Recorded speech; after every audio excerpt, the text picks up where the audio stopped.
my great-great-grandpa became the first ordained minister, but at the same time, he said, I don't choose one religion over the other because I know who I am, but this is what I want to do.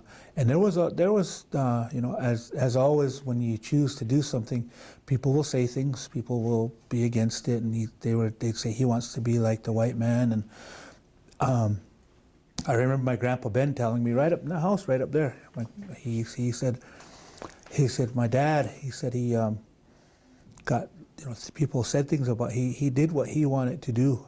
And so he said to me, when you get older, you do what you want to do. Don't let anybody tell you who you're going to be or how you're going to do things. So now today, I'm a minister, and I just talked about my last sermon, and talked about it in my last sermon this past Sunday.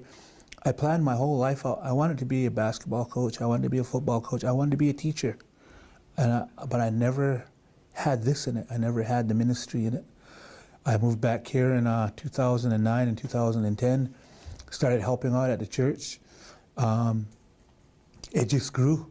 The pastor said, you really have a calling for this. You should really think about it. So I did, took the classes, and I thought, if it works, good. If it doesn't, that's okay too. So now, before I knew it, 4 years later, I had to finish all the classes, got my license, and this is where I am today, with all those good teachers coming along the way, like my brother Charlie here. And there's when I don't know something, I go to him, because if I go to my mom, she's going to say, you should know this already. That's just the way it is. That's the way our mothers are and our dads are. You should know that. And it's not that they're going to sit you down and say, this is what you should know. You got to be paying attention through your life when things are being done, when they take you into when you get your name, all of those things.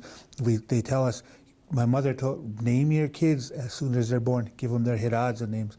So that's how my great-great-grandma Wahidi, we got her name, but that wasn't her first name though. They gave her another name. When I say they, it was her dad that named her. And then so when Ed was born, my great-great-grandpa Ed, it was him again.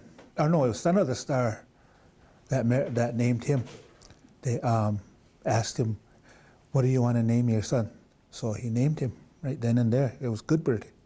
And that's where, so there was no English names, excuse me.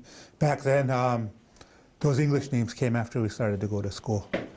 So that's my small uncle is my great-great-great-grandpa, and just all the way down like that.